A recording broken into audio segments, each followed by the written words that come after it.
반갑습니다. 그런 말 있죠. 안 좋은 소문은 빨리 퍼진다. 좋은 소문은 빨리 안 퍼지지만 안 좋은 소문은 빨리 퍼진다고 하죠. 우리 동네 공무원이 환경미화도 아주 잘하고 요 가로수도 잘 가꾸고 아주 좋은 일을 많이 하더라. 이런 말 사람들 거의 안 하죠. 그런데 조금이라도 뭔가가 눈에 보이면 어젯밤에 구청 공무원이 저기서 무슨 사고를 치더라. 이런 말 정말 빨리 퍼집니다. 원시 시대부터 사람들은 주변이 아주 험악한 환경에서 살아남기 위해서는 부정적인 자극에 상당히 잘 반응을 해야 할 필요가 있습니다.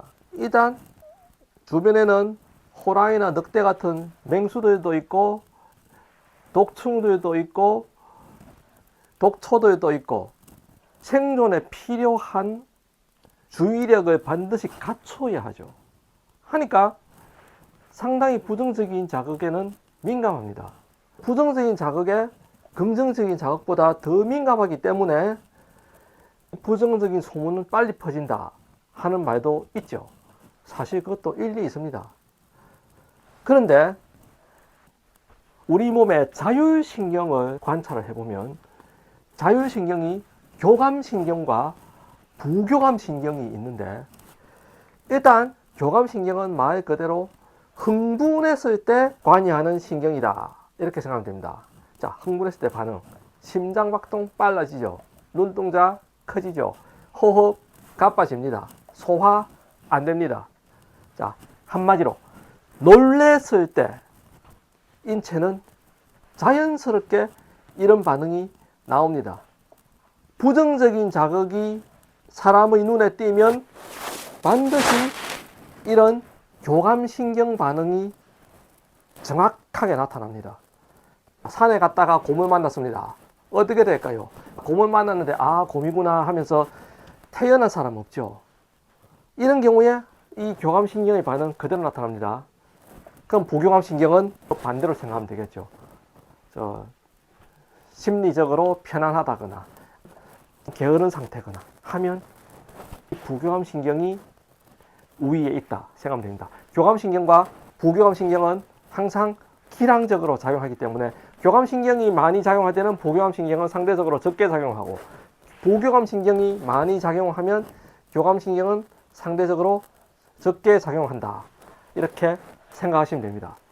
그런데 교감신경과 부교감신경의 생긴 모양을 보면 부정적인 자극에 잘 반응한다는 걸 일리가 있다 하는 걸 알 수가 있습니다. 그냥 간단하게 그리겠습니다. 이게 척추라고 하겠습니다. 물론 이 마디가 되어 있죠. 교감신경과 부교감신경은 모두 대뇌의 그 시상하부라는 곳에서 이제 명령이 내려옵니다. 교감신경과 부교감신경은 대부분이 척수에서 시작을 합니다. 척추 속에 척수가 있죠. 척수에서 이제 가지가 나와서 뻗어나간다 생각하시면 됩니다. 그런데 일반적으로 교감신경과 부교감신경은 마디가 중간에 하나 있다. 그런데 그 마디를 기준으로 앞의 섬유를 절전섬유, 마디 앞의 섬유, 그리고 뒤의 섬유를 뒤에 그 가닥을 절후섬유, 마디 후 섬유라고 하는데, 교감신경은 극단적으로 이렇게 생각하시면 됩니다. 자, 교감신경은 앞에 신경은 짧고 뒤에 신경은 아주 길다.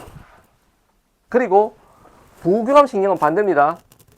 아주 절전섬유가 아주 길고, 자, 절후섬유가 짧습니다. 자, 요게 교감신경, 요게 부교감신경. 이게 어떤 의미가 있느냐? 교감신경은 척수에서 나오자마자 바로 절전섬유가 끝난다.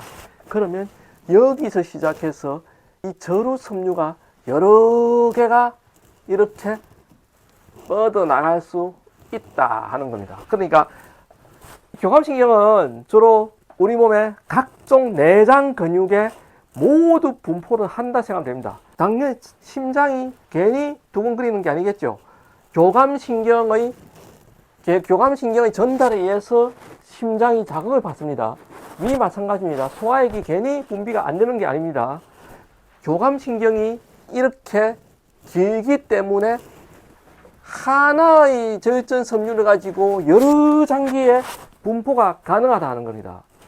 대신에 부교감신경은 이 저혈전 섬유가 이렇게 많이 나와야 되겠죠. 즉 말해서 척수가 부교감신경을 명령을 내리기 위해서는 많은 노동을 해야 된다 하는 겁니다. 그러니까 부교감신경은 특정한 필요한 장기에 집중적으로 명령을 내리지 모든 장기에 명령을 내리지 않습니다. 그런데 교감신경은 저혈전 섬유 하나로 많은 장기에 영향을 미칩니다. 즉 말해서 이 위에도 명령을 내리고 심장에도 명령을 내리고 눈동자로도 가고 여러 군데로 순식간에 간으로도 가고 간으로 가서 혈당도 올립니다. 이렇게 순식간에 뻗어나간다 생각하면 됩니다. 그러니까 부정적인 자극에 잘 반응한다. 한 번 시작하면 사람 몸의 내장이 동시에 SOS, 즉 사이렌이 울리겠죠. 하지만 부교감신경은 사이렌이 아니죠. 부교감신경은 좋은 소식이죠. 좋은 소식이기 때문에 그냥 필요한 장기에 잠시 이렇게 전달이 된다. 물론 부교감신경도 몇 개 이렇게 뻗어 있습니다. 하지만 교감신경만큼 이렇게 하나의 저혈전 섬유가 여러 개의 장기를 지배하지는 않는다 하는 겁니다. 자, 교감신경은 뒤에 뭐가 나오느냐? 아드레날린이 나온다. 말단에서 아드레날린 나옵니다. 그리고 부교감신경은 아세틸콜린이 나온다. 이 끝에서 아세틸콜린 나옵니다. 그런데 마디 사이에서는 다 아세틸콜린입니다. 그러니까 교감신경과 아드레날린은 하나의 세트라 보면 됩니다. 아드레날린 양이 많이 들어봤죠?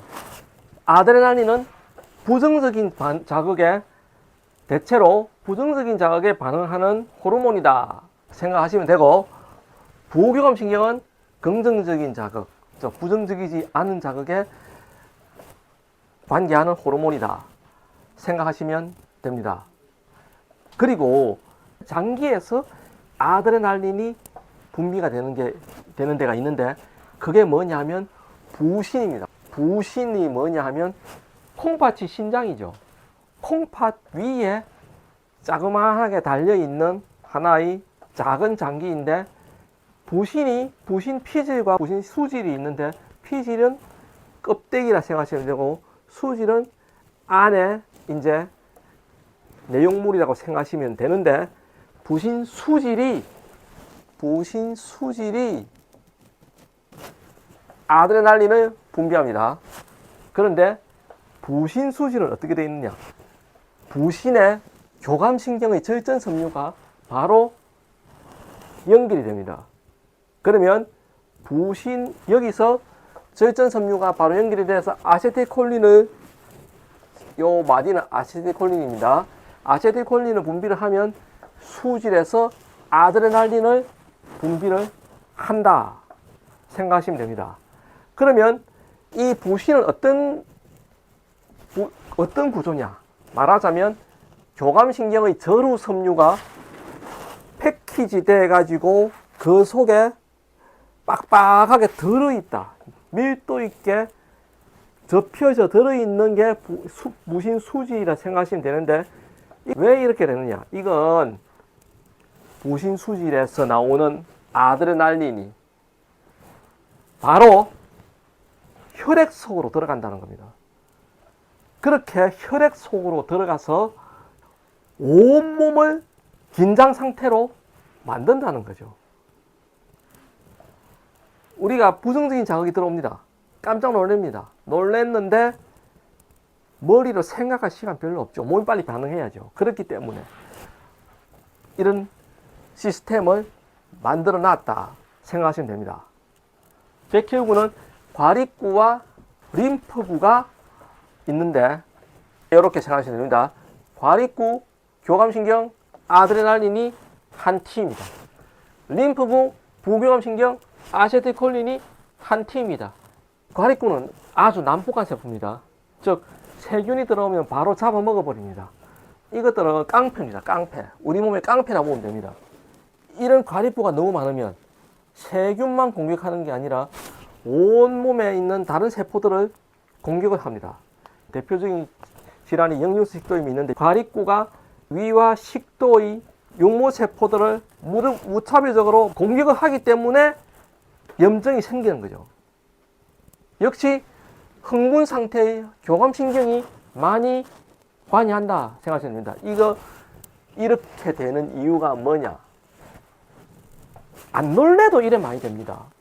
우리 살아가면서 생활에서 정말로 크게 깜짝 놀라는 경우 얼마나 됩니까? 한번 생각해 보면 매일매일 그래 깜짝 놀라지는 않죠. 그런데 부정적인 생각 많이 하고 스트레스 많이 받으면 이런 세트들이 활동을 한다. 자, 부정적인 생각 아주 중요합니다. 자, 생존을 위해서는 부정적인 생각이 중요하지만 매사에 부정적인 사람들 이런 세트들 많이 발동합니다. 그리고 밤에 잠 제대로 안 자는 사람들 12시 넘어 자고 그리고 수면 시간도 짧은 사람들 그리고 수면 시간 길다 하더라도 새벽 2시나 3시 돼서 자는 사람들 반드시 이런 호르몬들 이런 신경 이런 백혈구 많이 활동한다 생각하시면 됩니다.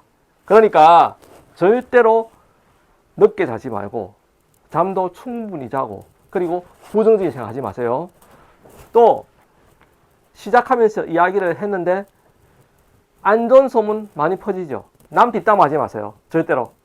남 뒷담화 하는 사람들 중에 이런 그 세트로 작용 안 하는 사람 없습니다. 자, 그러니까 반드시 긍정적인 생각하고 남 뒷담화 하지 말고 그리고 과로하지 말고. 자, 과로가 뭡니까? 뭐 과식도 다 과로에 포함됩니다. 자, 과식하지 마세요. 과음하지 마세요. 그리고 뭐 특별한 프로젝트나 아니면 공부가 있는 것도 아닌데 새벽 2, 3시까지 안 자고 있는 거 하지 마세요. 그리고 밤에 잠은 반드시 8시간 이상 자도록 하세요. 자, 그렇게만 해도 몸은 훨씬 건강합니다.